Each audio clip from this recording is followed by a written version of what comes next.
নমস্কাৰ, welcome to digital learn. আমি অসমৰ চমু তথ্য অৰ্থাৎ অসমখনৰ বিষয়ে আজি কিছু জানিবলৈ চেষ্টা কৰোঁ, যিখিনি আমি অসমত থকা হিচাপে আমাৰ প্ৰতিজন অসমীয়া মানে প্ৰতিজন নাগৰিককে আমাৰ এইখিনি জনাটো প্ৰয়োজন। অসমৰ ৰাজধানী দিছপুৰ। আমাৰ অসমৰ ৰাজধানী হৈছে দিছপুৰ। তাৰপিছত কুৱেশ্যন নম্বৰ 2, বিধানসভাত মুঠ আসন। বিধানসভাত আমাৰ মুঠ আসন হৈছে 126খন। লোকসভাৰ মুঠ আসন হৈছে 14খন। ৰাজ্যসভাৰ আমাৰ মুঠ আসন হৈছে 7খন। ৰাজ্যিক পশু হৈছে এশিঙীয়া গঁড়, যিটো আমাৰ কাজিৰঙা বিশ্ববিখ্যাত কাজিৰঙাত পোৱা। ৰাজ্যিক পক্ষী হৈছে দেওহা। এইটো বহুতে পাৰ বুলি কনফিউজন হয়, কিন্তু আচলতে পাৰ নহয়, এইটো দেওহা। ৰাজ্যিক ফুল, আমাৰ অসমৰ ৰাজ্যিক ফুল হৈছে কপৌ।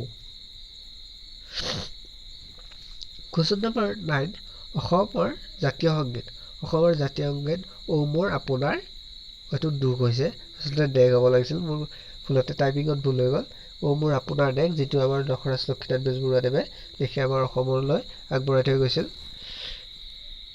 কুৱেশ্যন নম্বৰ 10, অসমৰ মুঠ মাটিকালি ৭৮,৪৩৮ বৰ্গ কিলোমিটাৰ। কুৱেশ্যন নম্বৰ 11, মুঠ জনসংখ্যা। অসমৰ মুঠ জনসংখ্যা হৈছে 3,12,05,574 জন।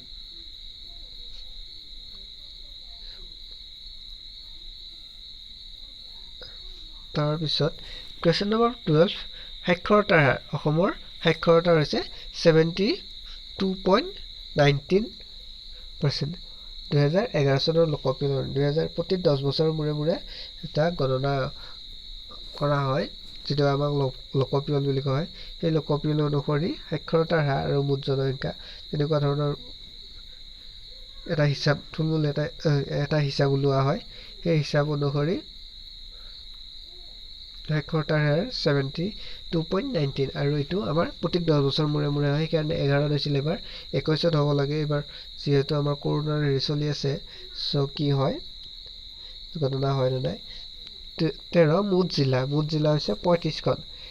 12 জানুৱাৰী 2021 ব্ৰজালী আৰু 20 আগষ্ট 2021 তামুলপুৰ নামৰ নতুনকৈ 2খন ইনক্লুড কৰিছে। কিন্তু ইণ্টাৰনেটত মাৰি থাকিলে, ইণ্টাৰনেটত যদি আমি চাৰ্চ কৰোঁ, তেতিয়াহ'লে ই 34খনে দেখায়, কিন্তু আচলতে ই 35খন হৈছে। ইণ্টাৰনেটত সম্ভৱ তেওঁলোকে আপডেট কৰা নাই। চ' কুৱেশ্যন নম্বৰ 14, মুঠ গাঁও। আমাৰ অসমৰ মুঠ গাঁও হৈছে 26,395খন। তাৰপিছত 15 নম্বৰ, মুঠ গাঁও পঞ্চায়ত হৈছে 2,202খন। তাৰপিছত এইবিলাক সকলোবিলাক 2011 চনৰ লোকপিয়ল অনুসৰি 16 ৰাষ্ট্ৰীয় উদ্যান। অসমৰ ৰাষ্ট্ৰীয় উদ্যান 7খন। এই ৰাষ্ট্ৰীয় উদ্যানকেইখনৰ বিষয়ে আমি বিতংকৈ পিছৰ ভিডিঅ'ত আলোচনা কৰিম। প্ৰতিটো বস্তুৰ বিষয়ে এটা বিতং ভিডিঅ' আমি আলোচনা কৰিম। তাৰপিছত ৰাজ্যিক জলজ প্ৰাণী হৈছে আমাৰ শিহু, ডলফিন, যাক আমি শিহু বুলি কওঁ। সকলোতকৈ ডাঙৰ জিলা। অসমৰ সকলোতকৈ ডাঙৰ জিলা হৈছে কাৰ্বি আংলং। সকলোতকৈ সৰু জিলা। অসমৰ সকলোতকৈ সৰু জিলা হৈছে মানকাছাৰ। সকলোতকৈ বেছি জনসংখ্যা থকা জিলা, যিখন আমাৰ নগাঁৱত আটাইতকৈ বেছি জনসংখ্যা দেখা যায়। কুৱেশ্যন নম্বৰ 21, সকলোতকৈ কম জনসংখ্যা থকা জিলা ডিমা হাছাও। সকলোতকৈ বেছি শিক্ষিতৰ হাৰ থকা জিলা কামৰূপ মেট্ৰ 88.71। তাৰপিছত সকলোতকৈ কম শিক্ষিতৰ হাৰ থকা জিলা ধুবুৰী 58.30%। ভিডিঅ'টো যদি চাই ভাল পালে, তেতিয়াহ'লে লাইক, কমেণ্ট আৰু শ্বেয়াৰ কৰিব। একেবাৰে নতুন চেনেল, অভিজ্ঞতা খুব কম, সেয়েহে চেনেলটো কিবা ভুল বান্ধি দেখিলে শুধৰাই দিব আৰু চেনেলটো ছাবস্ক্ৰাইব কৰি ৰাখিব। ধন্যবাদ।